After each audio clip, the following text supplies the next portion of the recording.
¿Alguna vez has escuchado la famosa frase "en caso de duda se deberá absolver"? Seguramente en alguna serie norteamericana o tal vez dicho por un abogado cuando daba su opinión en algún caso. Pero ¿realmente sabes de dónde viene y en qué momento se aplica? Quédate a ver este video donde hablaremos desde qué momentos data su invención y con qué famoso principio tiene relación. Así que comencemos. El origen de esta frase tiene sus antecedentes en la Edad Media, donde los jueces comenzaban a preguntarse si los castigos que imponían eran los adecuados y sobre todo si las personas a las que condenaban eran las correctas. Si bien el vocablo de la duda razonable aparece en el siglo XVIII, lo cierto es que pertenece a una historia muy extensa para referir una fecha, pues así lo han señalado diversos autores. En un escrito de 1876 del juez John Wilder May, se afirmaría que se hizo expresa la frase "más allá de toda duda razonable" en los juicios por traición a los irlandeses en 1798. Otra teoría sostiene que tanto los tribunales ingleses como norteamericanos utilizaron la frase antes del siglo XVIII, citando su uso durante el juicio de la masacre de Boston en 1770.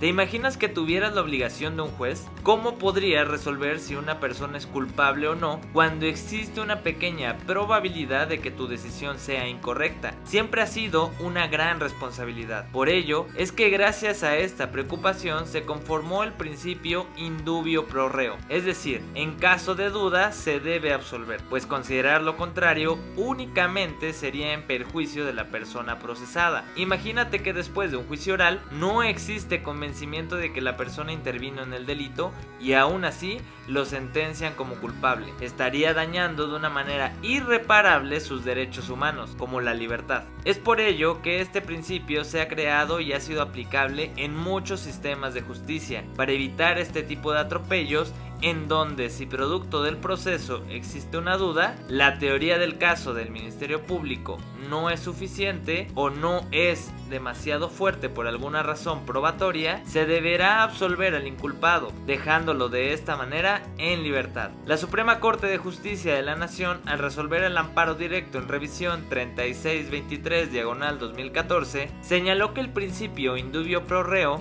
tiene que ver directamente con la presunción de inocencia. Aquí es importante decirte que esto no es novedoso, ya que la doctrina e incluso la Corte Interamericana ha establecido este mismo razonamiento. Por lo tanto, al surgir de la presunción de inocencia, esta contiene tres vertientes. Una de ellas donde se entenderá la presunción como regla de trato procesal, lo que significa que una persona que enfrenta un proceso penal deberá ser tratada como inocente, sin que se le aplique o discrimine ante la justicia. La segunda vertiente es como regla probatoria, lo que significa que le corresponde a la parte acusadora acreditar la responsabilidad de la persona imputada, por lo cual deberá reunir las pruebas de cargo suficientes para dicho objetivo, así como que estas pruebas tienen que ser válidas, lo que significa que no deben violentar ningún derecho humano en el transcurso de su obtención. Por ejemplo, si una entrevista se obtiene producto de la tortura que se le aplica a la persona, se entenderá que dicha información es inválida al haberse obtenido de forma ilegal. Esta última vertiente ha sido incluso reiterada en la Corte Interamericana de Derechos Humanos al resolver el asunto Ricardo Canese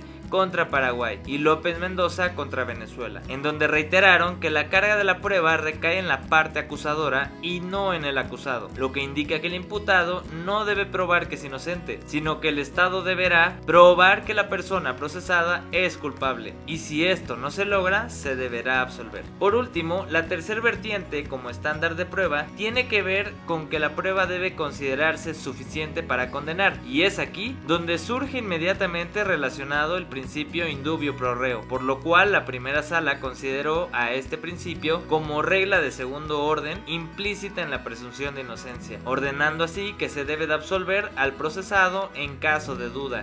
Antes se entendía que esta duda debía generarse en la percepción del juez, es decir, de manera subjetiva. Sin embargo, la Corte ha indicado que este estándar debe surgir de las pruebas como tal, lo que debe hacer posible que si una persona revisara las pruebas tanto de cargo como de descargo, pudiera llegar a la conclusión que no existe una certeza aproximada de que la persona es culpable. Ahora ya sabes que la duda razonable surge del principio in dubio pro reo, el cual está íntimamente relacionado con el principio sello de presunción de inocencia en su regla de estándar probatorio. Parece un trabalenguas, ¿no? Pero no es tan complicado. Simplemente debemos recordar que si existe duda, se debe absolver. Este criterio debe de ser adoptado por los jueces que imparten justicia. Por ello, es importante que conozcas estos términos para que puedas estudiarlos más a fondo y aplicarlos a un caso en concreto. No olvides visitarnos en nuestra página de Facebook. Ahí estaremos subiendo diversos casos para que los puedas resolver. Espero que te haya gustado este video. Si es así, dale manita arriba y nos vemos hasta la próxima.